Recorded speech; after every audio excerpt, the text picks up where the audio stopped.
anti-ICE insanity erupting in 21 cities and a Kristi Noem presser.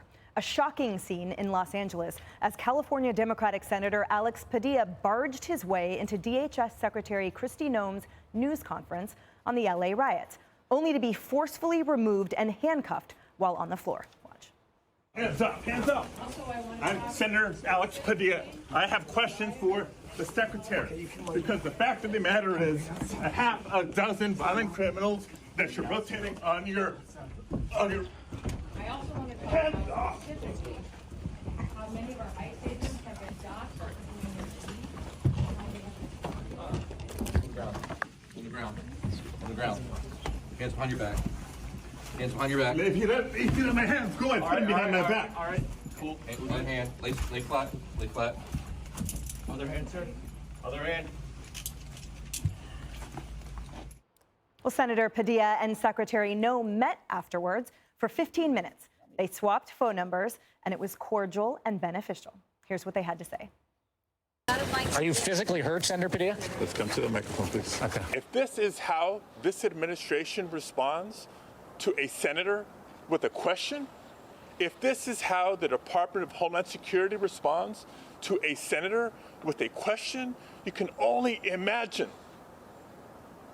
what they're doing to farm workers, to cooks, to day laborers. If he had requested a meeting, I would have loved to have sat down and had a conversation with him. That coming into a press conference like this is political theater. And Padilla wasn't the only showboating Democrat today. Blue State Governors Tim Walz, J.B. Pritzker, and Kathy Hochul were on Capitol Hill as Republicans hammered their state sanctuary policies and refusal to deport dangerous illegals. He found a sleeping woman on the subway, lit her on fire, and burned her alive. This is in Kathy Hochul's New York. These crimes are horrific. Because of your sanctuary say state policies. I don't know how many hearings we gonna have about the fact that there's been this one immigrant that killed this one person. People can't afford basic needs, and you're ripping our loved ones away from us because you don't have the courage to fix our broken immigration system. All right, Greg Gutfeld, I want to go to Senator Padilla. The DHS called it theater, right? They said that he didn't identify himself. He had no senator pin. He forcefully lunged. Would you describe this as a stunt by the senator?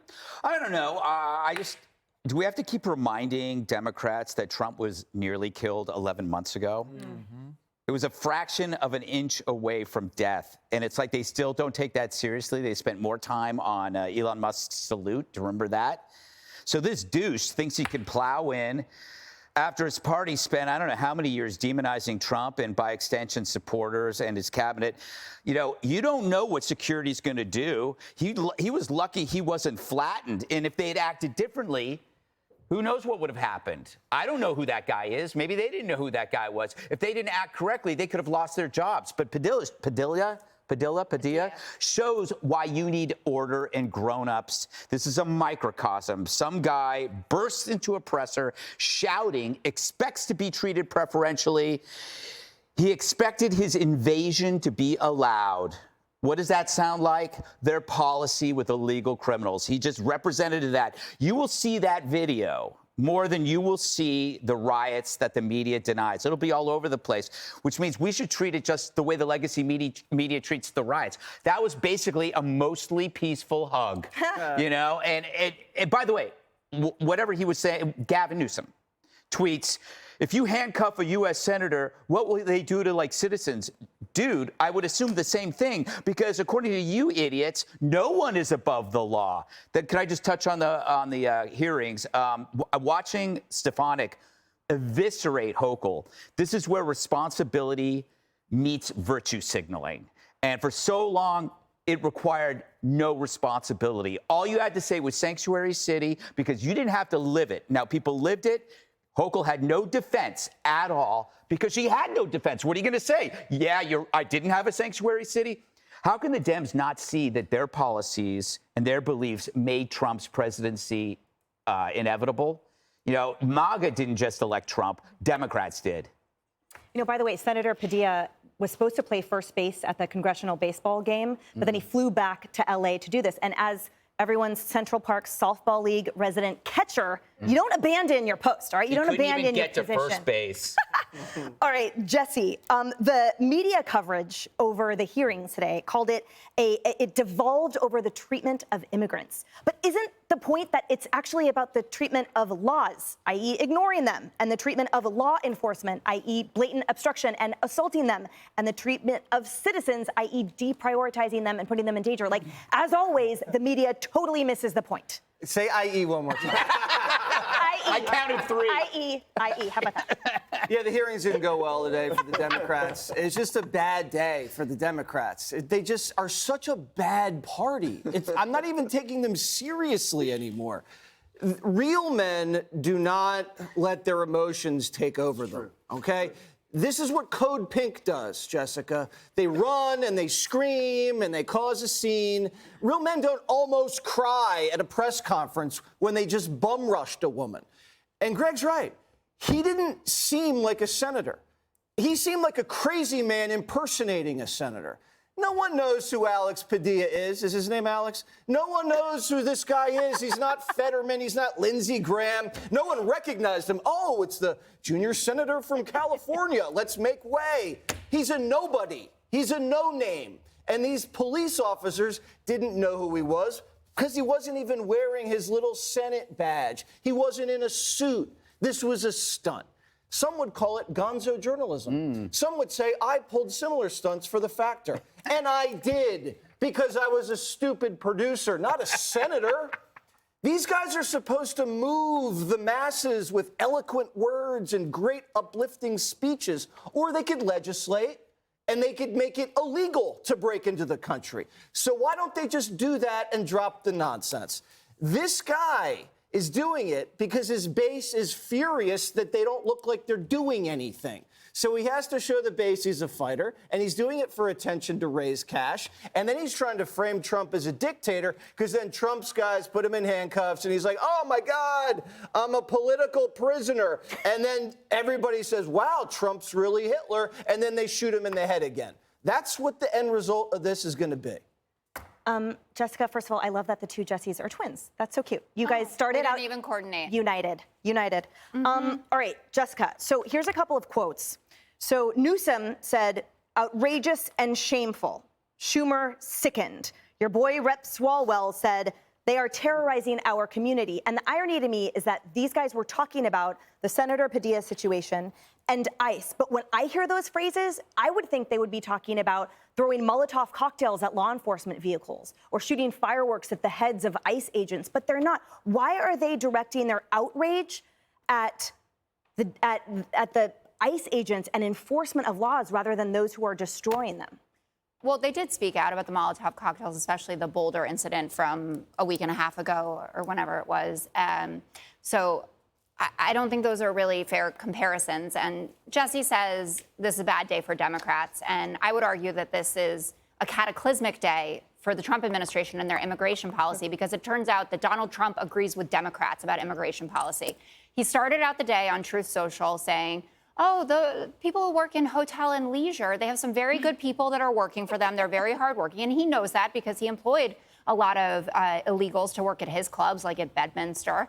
And he says, well, we should leave those people. We don't want to push them out of their jobs. And then he finishes up the day. He does a press conference and he expands, because I guess he heard from his friends in Big Ag, is that what we call it, the agriculture folks, who said, hands off our farm laborers. Maybe you should stop going to job sites and picking people up who come and do work that Americans don't want to do. You're the one who's conflating it, not him. He's not conflating good people with bad people. You are. No, actually, he is being very clear that what Stephen Miller is executing, because Stephen Miller is the one who is in charge of this. Stephen Miller is the one that is saying, you guys got mad with the worst first. You know what? No, he was doing the worst first and you were already mad. No, I wasn't. I was thrilled with worst first. Lock them all up. The point is 70% of the people who have been taken away are not convicted criminal. You're interrupting me because I'm on a roll and I'm going to keep going. So Donald Trump's position on this, or at least the one that he said publicly today, and who knows if they actually changed the policy, is reflective of exactly what those blue state governors were saying. If you listen to the content of J.B. Pritzker, if you listen to what Gavin Newsom has been saying, criminals out. And protesters, by the way, who have been violent, put them in jail as well. But you don't have a process for that. Yeah, of course we do. That's why they've been arrested. Gavin You guys, Newsom, why is Trump doing this? Because you guys neglected this. No. That's why we this did is not happening. Neglect people who show So now up you're at going. Home Now you're upset Depot about the to go to their process. No, I'm not. I am not upset about the process of getting people who are convicted of a crime out of this country. I'm upset about the process of showing up at immigration court, at a Home Depot stop, at a nail You were salon. very upset I don't about want to talk the about your Maryland cuticles dad. again. Now, First of all, how I don't soon- call him where a is Maryland he? dad. What? Where is the Maryland what do you mean? dad? He's huddling up with his lawyers. They've sued the Trump administration for contempt, and he'll get his day in court. Well, which is what everybody wants. The majority of Americans just wants you to be able to see an immigration judge and then send him back to El Salvador, but not to CCOT. I kind of want him duck walking in the CCOT in his like white underwear. Why? Until what's in the indictment is I can proven? tell you why if you'll let me talk. I didn't interrupt you. Say it to Greg, because Greg interrupted me. Let me explain why. Because people like you think that immigration is a victimless crime. You truly believe that, or you think it's a net positive, illegal immigration. I come from a border city that is full of illegal immigrants, so much so that our Mexican restaurants have been closed down for a week and a half because ICE is there, invited. Come on in, help us out a little bit. We have problems. But this idea that illegal immigration is somehow victimless, if it's a victimless crime, and I'm not saying that everyone committing the crime is a bad person. The empathy isn't not there. Don't mistake my kindness for weakness. If it's a victimless crime, then my nieces don't have to change schools because there aren't enough English speakers in their class to get through a lesson in Dalton, Georgia. If it's a victimless crime, then you don't have a situation where you can't use the health department because it's overran with illegal immigrants. If it's a victimless crime, you don't have a situation where every major function in your municipality is overran by illegal immigrants who have been educated and understand what they can come here and get, not what they can come here and do. And this idea about cheap labor, let me tell you what cheap labor did. My dad used to lay brick at $600 a thousand with a four-man crew, get it done well, and once it was done perfectly. Mexicans come across the border, they'll lay it for $300 a thousand. 20 people show up, they do it quick, fast, in a hurry, and then it falls over at the end of winter because they didn't do it right. Not because they're bad people, but because they learned to do it with the materials they had. That's the victims of cheap labor, of illegal immigration, of doing things the wrong way. The administration says self-deport will put you first in line to get back here. Democrats say, well, there isn't a line to get back here. Well, why the hell isn't there a line to get back here? Maybe because when Trump handed Nancy Pelosi DACA and visa reform and other things in exchange for the wall, she couldn't let him have that policy win in his first term.